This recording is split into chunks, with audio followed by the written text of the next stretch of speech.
This next statistic stopped me in my tracks today. Young men in some Chicago neighborhoods face an even more violent and deadly situation than U.S. troops did during the wars in Iraq and Afghanistan. That's according to new research in the JAMA Medical Journal. They found the risk of a man between 18 and 29 being killed in a shooting in one of Chicago's most dangerous neighborhoods was higher than the death rate for U.S. soldiers in those wars.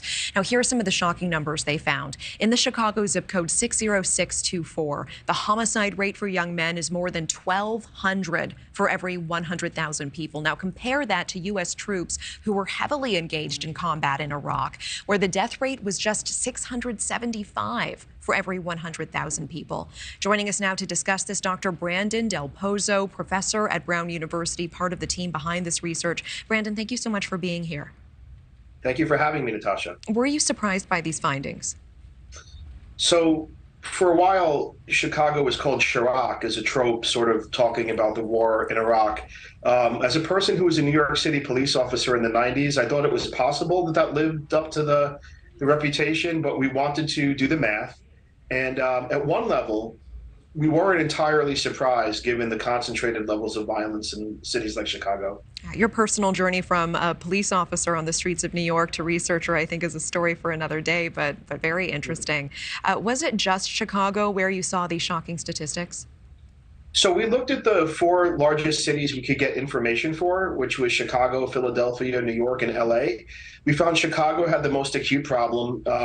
Compared to Afghanistan, the risk was about 4 times as high in the worst neighborhood. We found similarly Philadelphia had greater risks than war. But on the other hand, New York and LA, no matter where you look, the risks were nowhere near as acute as serving in combat. What is it about Philadelphia and Chicago that put them at the top of that list?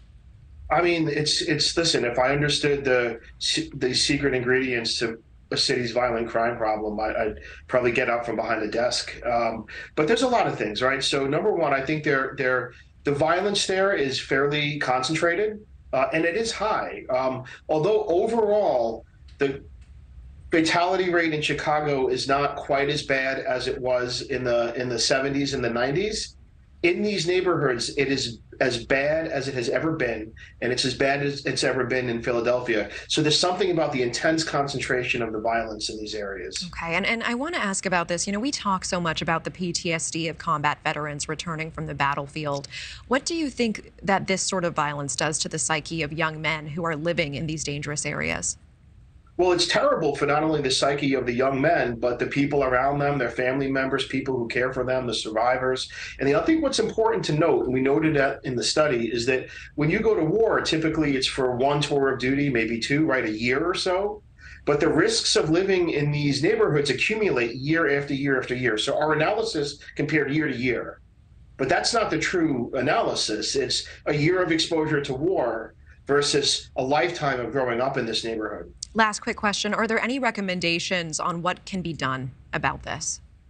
I mean, I think that the leaders in all of these cities are acutely aware of the violence problem. I think bringing firearms under control, listen, I can't in a matter of seconds explain how to undig us from an entrenched violence problem in the inner city. But I know that it's at top of mind of every elected official. And I know there's an election coming in Chicago. So a lot of people are thinking about it. Thank you for watching. Go to newsnationnow.com to find NewsNation on your television provider. And don't forget to click the red subscribe button below to get more of NewsNation's fact-driven, unbiased coverage.